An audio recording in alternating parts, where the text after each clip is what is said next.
Before we get into this dramatic case and explore exactly what happened, it's worth acknowledging that whatever mysteries or controversies are at play in any case like this, it's important to remember that the death of any young child is a tragic event. What we'll try to do is explore the details of what we know and try and present as much information as possible to establish how or why any such tragedy happened. In this particular instance, we are talking about the disappearance of an innocent 4-year-old girl in Mexico called Paulette Gebara Farah. Such has been the interest and mystery surrounding the events of this heartbreaking case. It is still being talked about more than 10 years later. You don't necessarily have to be a parent to understand the disappearance of your child would be the most terrifying and stressful situation you could ever face. As a parent, your primary responsibility once you bring a new person into the world is to make sure that they are kept safe above all else. For the parents of young Paulette, this had proved to be a particularly challenging prospect from the moment she was born. Paulette was born in July of 2005 to her mother Lizette and her father Mauricio in Mexico City. She also had a sister who was 7 years older than Paulette, called Lizette Jr., named after her mother. Paulette was born with a physical disability that restricted and impacted her natural movement and made it challenging to move freely on her own without support. She also had a speaking disorder, which made it tough for her to communicate verbally. These things, of course, would have been additional factors that would have made the already difficult task of raising children even more challenging for her parents, Lizette and Mauricio. So now we've explained a bit of the background of the family, let's dive into the case itself. What this case ultimately comes down to is 3 separate elements. What happened to Paulette? How did it happen? And was there a cover-up? Let's take a look and see if we can unpack it all. On March 21st of 2010, Paulette and Lizette Jr. returned home on a quiet Sunday evening after a weekend away with their father, Mauricio. It had just been Mauricio and his 2 girls that had been away on the trip, as their mother had gone away on a trip of her own with a friend to Los Cabos. Having not seen her 2 girls all weekend, Lizette greeted her children warmly when they returned and then put them to bed as normal, just like every other night. Nothing seemed out of the ordinary, and everyone was perfectly fine and happy having been reunited after a weekend apart. Lizette and Mauricio were attentive parents and had a healthy marriage, despite both having successful careers that often meant working long hours. Lizette was an attorney while her husband worked in real estate, so although their work was inevitably a big part of their life, they were paid well and made good money for their family. Subsequently, they were able to afford the help of 2 nannies, who they employed to ensure the girls were well looked after and taken care of during the daytime, while Lizette and Mauricio worked. The following morning, after the family returned from their weekend trips, the 2 nannies arrived at the family home to get the girls ready for the day as usual. The nannies would generally arrive while the girls were still asleep, allowing Mom and Dad to head off early for work. Once it was time for the sisters to get up, the 2 nannies, Erica and her sister Martha, would go and raise them from their beds. However, on this occasion, something was different, and very alarming. When Erica went in to wake up Paulette in her room, the 4-year-old girl was nowhere to be found. Confused and concerned, Erica and Martha searched all over the apartment, but there was no sign of Paulette anywhere.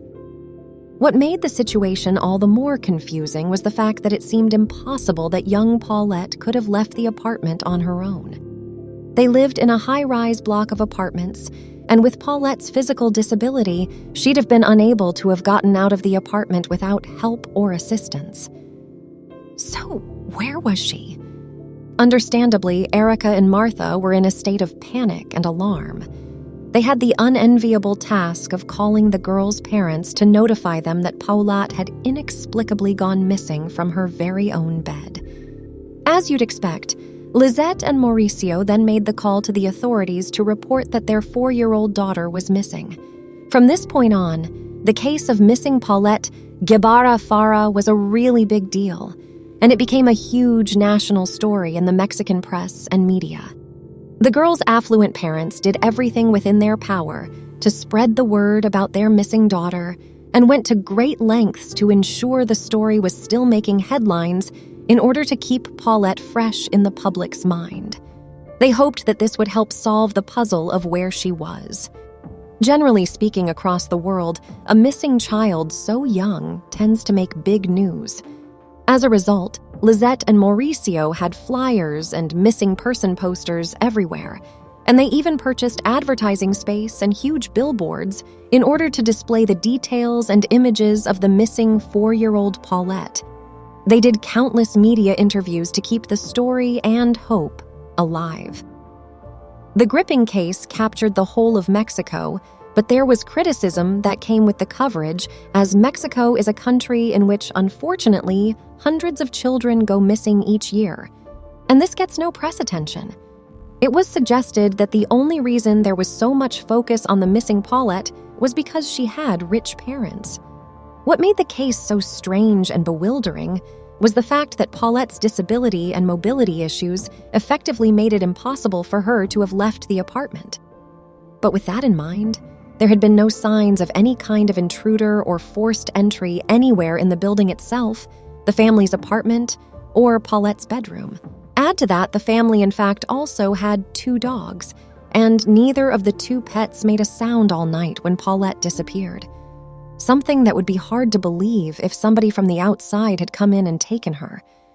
It truly appeared as though the 4-year-old girl had vanished into thin air in the middle of the night. Nobody could figure out where poor Paulette could be. As the days passed with no sign of the missing child, the authorities started to take action as speculation and suspicion grew. The parents and 2 nannies were all taken into custody as there appeared to be some inconsistencies in the stories they were all giving. This led to suggestions about their involvement in Paulette's disappearance. The parents, in particular, came under significant scrutiny by both the authorities and the public. When a child goes missing, the first place to start is always with the parents, and that seemed to be a thread the police investigators were following here. Secret recordings showed Lisette telling Lisette Jr. not to say anything to the police, otherwise she'd be in trouble. Very fishy indeed. However, Lisette, Mauricio, Erica, and Martha were all released on the same day without caution. Things appeared to be heading toward a dead end when 2 days later, there was a major breakthrough in the investigation that did little to solve the case, but instead created more confusing questions to be answered. Bizarrely, investigators took the unprecedented step of deciding to film a recreation of them searching the premises after Paulette went missing. Nobody could quite understand why they decided to do this, and what made it seem even more unusual was the decision to film the recreation of the search at 2 a.m., despite this not being the time they did it in the first instance. During the tape of the search, police investigators made a point to emphasize that it was clear that the girl had been badly beaten due to the amount of blood on her sheets and pillowcases. However, this had never been mentioned before at all, making it all seem a bit odd and suspicious. Then something happened that nobody was expecting. As they pulled away the sheets, there was Paulette, lodged between the edge of the bed and the foot of the mattress, wearing the exact same pajamas as the night she went missing. Everyone was stunned. How had this happened? As you would expect, the whole case blew up and became a media circus. How had she been there for 9 days without anybody noticing? The nannies were adamant that she hadn't been there on that first morning when they checked on her, and they'd turned her room upside down trying to find her. Surely they'd have noticed if she was at the end of the bed.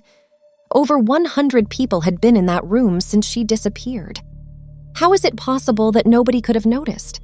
Even more unbelievable is the fact that family and friends had even slept in that bed since the disappearance as the investigation was ongoing. The spotlight focused on the parents once again, with Erica noting that Lisette seemed strangely unfazed and normal about the whole situation while she was missing. Lisette roused suspicion further with some of the bizarre things she allegedly said while Paulette was missing. She apparently joked that as there had been no ransom request, then maybe she'd been abducted by aliens or even Harry Potter. I mean, seriously? But worst of all was her comment that said even if she did lose Paulette, she still had another daughter anyway, so it was okay. Wow! Although the discovery of Paulette's body was more than a little controversial and was undeniably suspicious, any conspiracy theories or suggestion of foul play from the parents, nannies, or even the investigators was tellingly not validated by the coroner's report. The report rules that Paulette's death had been a tragic accident that saw an unlikely sequence of events lead to Paulette dying at the foot of the bed. She slept with an orthopedic blanket over her mouth, and during the night she either got tangled or swallowed part of the blanket. She'd rolled to the end of her bed and got herself wedged between the end of the mattress and the frame of the bed, suffocating as a result. What made this additionally strange was the fact that when the investigators filmed their recreation, they specifically emphasized that it was clear that she had been beaten to death as a result of all the blood on the sheets and her physical injuries. However, the coroner said that there was no sign of any kind that Paulette had been injured, harmed physically, or been moved at all after death. Inevitably, there are many people that don't believe that this can possibly be true. As a result, there are many theories that focus on the police and their investigation. Lots of people suggest that for whatever reason, the police are desperately trying to cover up the truth of what actually happened to poor Paulette. Were they trying to cover up their inadequacy and incomprehensible poor investigation that failed to find a missing girl in her own bed? Or was something more sinister at play with the wealthy parents? Either way, it's fair to say that not everything adds up in this case, that's for sure. Even the regional attorney general for the case, Alberto Bazbaz, disputes the claim that the death of Paulette was an accident. He is simply unable to accept that that could be possible. The reason he's so sure of that is because at the start of the investigation in the first days of the disappearance, he searched Paulette's bedroom and bed himself and found absolutely no sign of the 4-year-old girl whatsoever. So it's inconceivable for him to accept that she was lying at the foot of the bed all along. Determined to expose what he saw as the truth, Alberto continued on his quest to get to the bottom of the real story of what he thought happened. In his opinion, Paulette Gebara Farah was killed by her mother, Lisette. But Alberto wasn't the only one who believed this to be the case. Lisette continued to get bad press in the media in the aftermath of the discovery of her daughter. Many people described her as appearing to be unconcerned about what had happened and came across as generally emotionless. A legal psychiatric expert validated this perception and confirmed that the mother had always appeared very distant in matters of affection and emotional detachment, not exactly the assessment or reaction you'd expect a mother to have when her 4-year-old daughter went missing and then turned up dead. Not unsurprisingly, the stress of what had happened took an inevitable strain on the family. And in 2014, Mauricio and Lisette officially divorced. After Paulette was found, Lisette filed a restraining order against the rest of her family and took Mauricio to court over the custody of their other daughter, Lisette Jr. In the media, both parties were vocal about the other, each insisting that the other one knew something about the death of Paulette but wasn't letting on. However, these accusations never really amounted to much more than speculation and rumor. The fact of the matter is that despite the undeniable strange occurrence of what happened and the suspicious perception about the parents, there has been little to no concrete evidence against them that could incriminate them or confirm any involvement in poor Paulette's death. With the exception of that single audio recording that captured what Lisette said to Lisette Jr. about not saying anything to the police or she'd be in trouble, the authorities were unable to pin any other evidence on them after all was said and done. Whether that's because there wasn't any evidence or because the case was tampered with, I guess we'll never know. As you would expect, it has appeared as though the whole ordeal in general has had a huge strain on everyone involved. Paulette's body was put to rest at a burial in April 2010, but her father, Mauricio, did not attend the service. There are several theories as to why that was, but we don't know for sure. Some people think that he couldn't live with the knowledge of knowing more about what happened than was made public, and couldn't face such an emotional ceremony. but some believe he simply couldn't handle the idea of watching his baby girl being lowered into the ground, something that no parent would expect to go through. But most people suggest that he believed that Lizette had something to do with the death of their daughter, and he couldn't face seeing her there at the service. It's thought that he even asked her not to attend and to stay away so that he could attend himself. After she rejected his claims as hurtful and ridiculous, she refused to stay away from her own daughter's funeral. She was furious at his accusation and couldn't believe that he thought that she could possibly have been involved. The truth is, we just don't know. Either way, Mauricio refused to turn up as a result. There was more fallout and collateral upon conclusion of the whole traumatic episode. Alberto Bazbaz resigned as the regional attorney general as a result of the handling of the case and took full responsibility.